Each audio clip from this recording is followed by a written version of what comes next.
President challenges APC national leader to prove budget padding allegation. 10 persons feared death in face-off between Gombe Boys Brigade and NSCDC official. JAM explains delay in release of UTME results. And on the foreign scene, Egypt to host African summits on Sudan, Libya. The details shortly.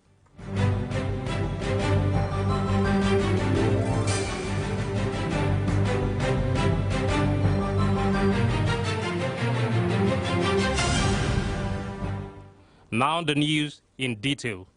President of the Senate, Bukola Saraki, is challenging national leader of the All Progressives Congress, Bola Tinubu, to provide proof of his allegation that the National Assembly had padded the national budget for 4 years.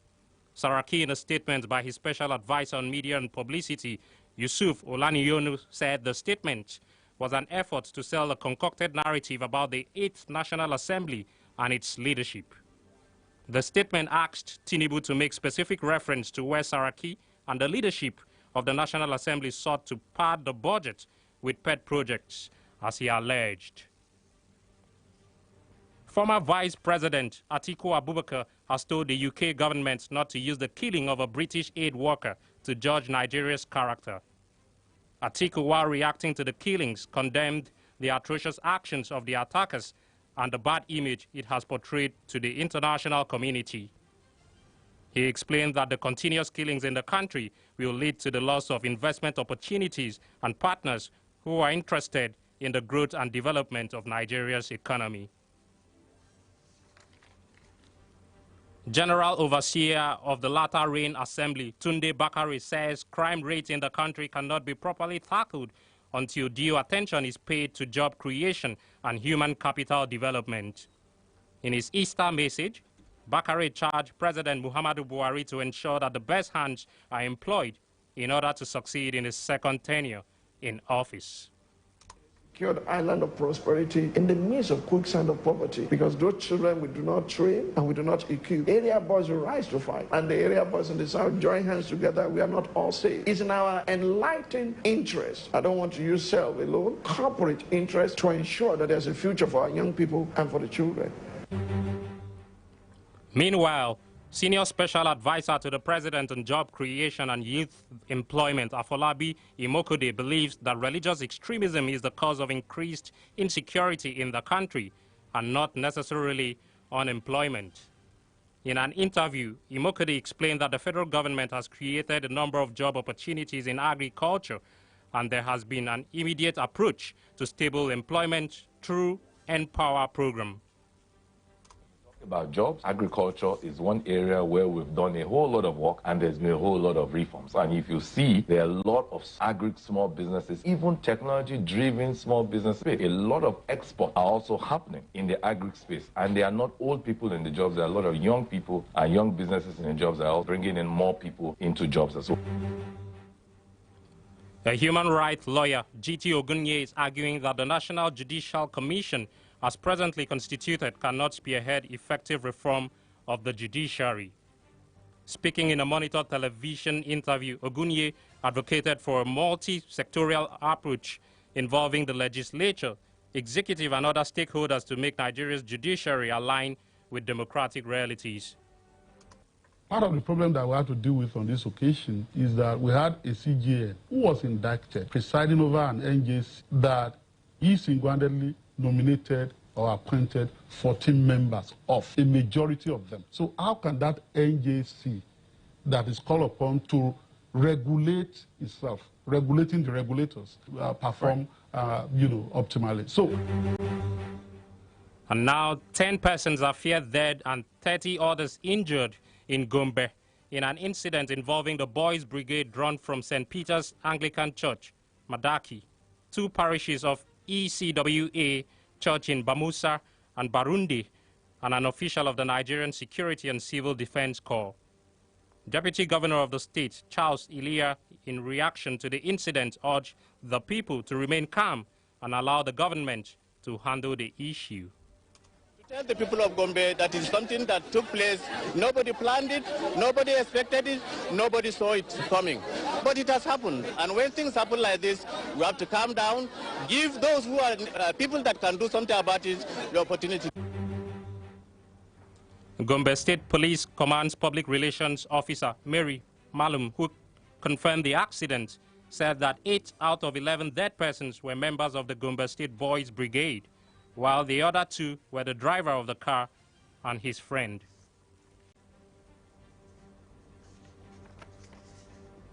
Chief of Air Staff Sadiq Abubakar has enjoined troops to be vigilant at all times and not be caught unawares by suspected criminal elements.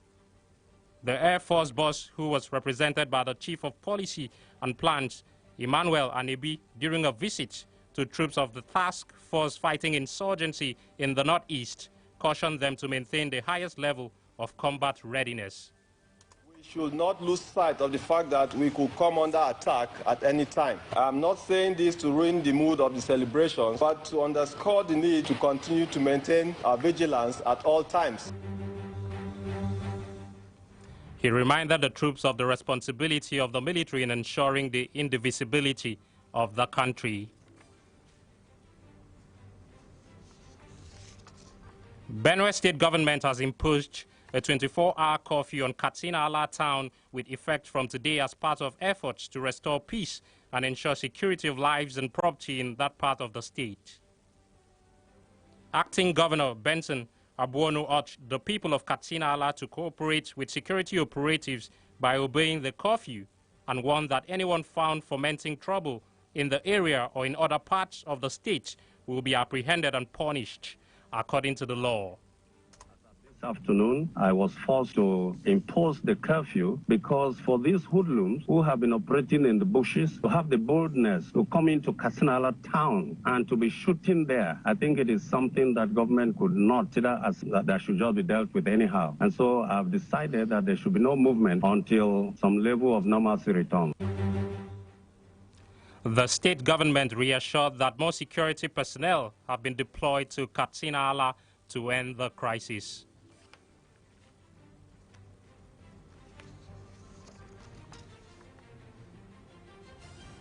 Joint Admissions and Matriculation Board, JAMB, says that over 1.8 million candidates who sat for the Unified Tertiary Matriculation Examination would be able to check their results in their mobile phones and should not allow any computer-based test center to exploit them.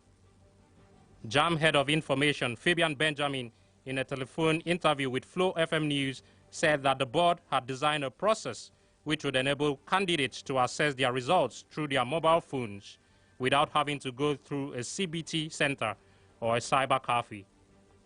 He added that the examination results were, however, still undergoing screening for malpractices and would be released anytime from next week. Well, we'll release results. We're using our CCTV camera and seeing whatever happened at the center, and we'll look into all those complaints that candidates have. As soon as we finish going through our the process. No. What we are going through is to see that no center result is released with cases of malpractices. And now the Nigerian Communications Commission, NCC, has disclosed how over 114 million internet users in the country can be properly protected while online. According to the Commission, one of the key ways to achieve this is through enlightenment and awareness programs where consumers are informed on the dangers of cybercrime as well as learn and observe skills gained through such awareness in order to be protected while on the internet. NCC's Director, Consumer Affairs Bureau, Felicia Onwe Buchulam, stated this during the 47th edition of the NCC's Consumer Town Hall meeting. Later, engagement forum for the grassroots held in Uzoakoli, Abia State. News Now continues shortly with business, foreign, and sports news. Stay tuned.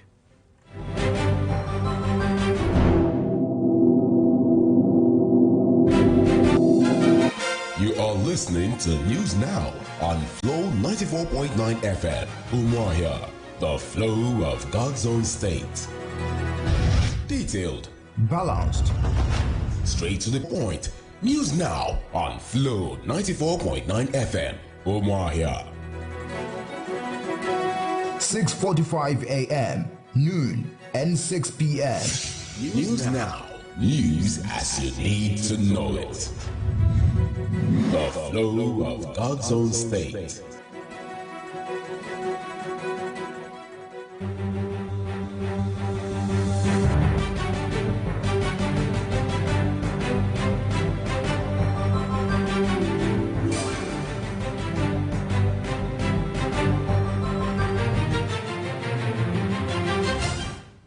Welcome back. News Now has got more information for you on YouTube at Flow FM TV. Now let's talk business. African Export-Import Bank has announced the disbursement of €100 million revolving global credit facility to Mota Ngil, South Africa, to support the company to implement key developmental projects in Africa. Afreximbank explained that the projects include the construction of trade carrying and trade supporting infrastructure required for the acceleration of the integration process in the continent. The facility will strengthen Mota Ngil Africa's capacity to carry out projects critical to reducing transaction costs for businesses, growing intra-regional trade, easing movement of goods, services and people, boosting employment and stimulating economic activity in Africa. And away from Nigeria, Egyptian President and Head of African Union Abdel Fattah al-Sisi will lead 2 emergency summits with other African leaders tomorrow to address events in Sudan and Libya. The leaders will focus on the evolution of the situation in Sudan, where protests continued after the military toppled President Omar al-Bashir. They would also find ways of stemming the current crisis in Libya, where Commander Khalifa Haftar is leading an offensive on Tripoli. And in sports, Super Eagles head coach Gennett Rohr has ruled out bringing in new players to bolster his squad ahead of the 2019 Africa Cup of Nations in Egypt. Despite admitting that he has goalkeeping concerns, with first choice Francis Uzoho struggling for regular football this season, Rohr is not ready to call up another goalkeeper. The lack of experience has been highlighted as a weakness, but Rohr, who led Gabon to the last 8 of the 2012 Nations Cup on home soil, is focusing on turning his young team into a major force in North Africa this summer. And still staying with the world of sports, it's all about the championship, there where teams are vying for promotion and teams are also scrapping at the tail end of the table for survival. And some of the results coming through, I've seen Aston Villa defeat Millwall at Villa Park by 1-0. And fine, Ewood Park, Blackburn served Bolton Wanderers in the Lancashire Derby 2-0. At Pride Park, Derby County beat QPR 2-0. Hull City fell at home at the Kingston Communications to Sheffield United 3-0, while Swansea City won away at Ipswich 1-0 in favor of the Swans. To end the news, a recap of our major stories.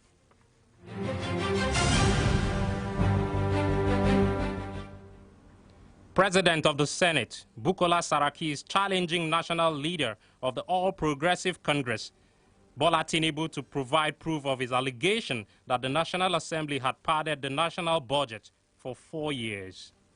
10 persons are feared dead and 30 others injured in Gombe in an incident involving the Boys Brigade and an official of the Nigerian Security and Civil Defense Corps. Joint Admissions and Matriculation Board, JAMB, say Unified Tertiary Matriculation Examination are still undergoing malpractice screening before its release to the candidates. And on the foreign scene, Egyptian President and Head of African Union Abdel Fattah al-Sisi will lead 2 emergency summits with other African leaders tomorrow to address events in Sudan and Libya. Thanks for being with us. Do join us at 6:45 a.m., noon, and 6 p.m. every weekday for additional newscasts. This is Flow 94.9 FM, the flow of God's own stage. You can send your views or information to flowfmnews@gmail.com or visit www.flownews.com.